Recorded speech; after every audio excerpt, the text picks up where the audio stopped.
Good afternoon guys. अभी बहुत सारी खबरें आ रही है क्रिकेट के हिसाब से। तो मैं आपको लाइन वाइज बताता हूँ। तो सबसे पहली खबर है, जोफ्रा आर्चर जो हैं उन्हें ड्रॉप आउट कर दिया गया है सेकेंड टेस्ट की स्क्वाड से।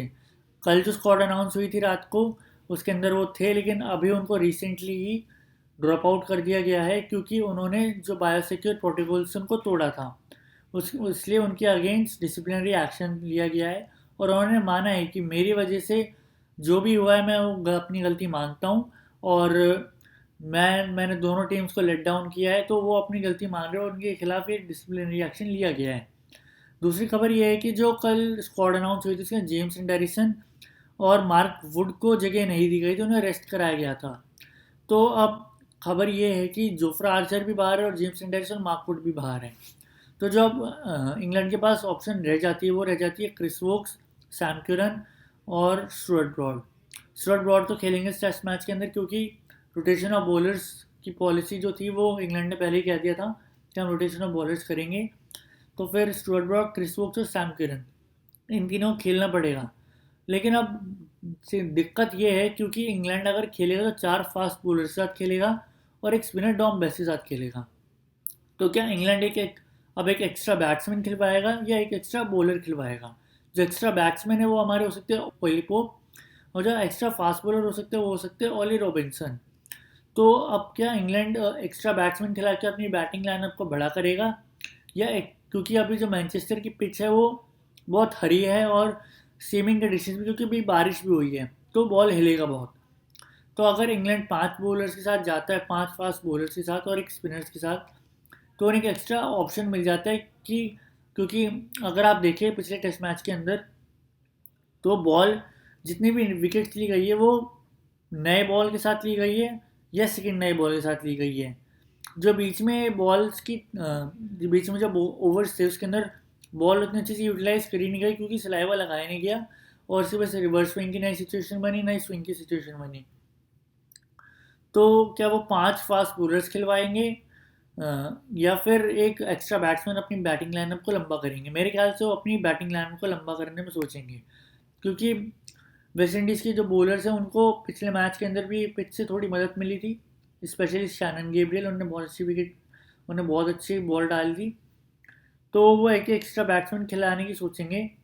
और अगर देखें तो उनके फिर बैटिंग जो प्लेइंग 11 होगी, प्रोबेबल प्लेइंग 11 वो होगी रॉरी बर्न्स, डॉम सिबली, दोनों ने बहुत अच्छा किया था पिछले मैच के अंदर।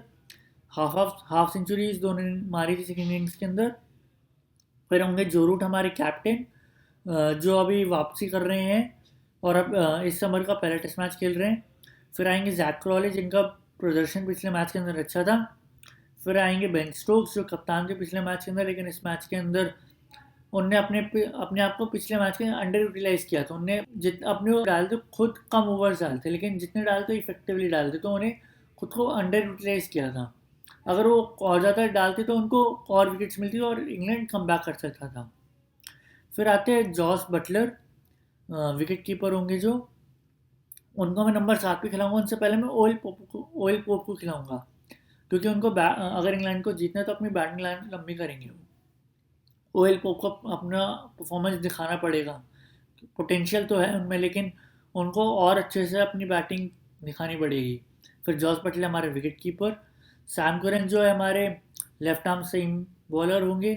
तो वो उनको पिच से ज़्यादा हेल्प मिलती है क्योंकि वो उनका बॉल जो है बाहर आता भी है और अंदर भी जाता है अच्छे से। तो वो मतलब कि डिसीव कर सकते हैं बैट्समैन को अच्छे से, और पेस भी अच्छा खासा है उनके पास। तो सैम करन होंगे।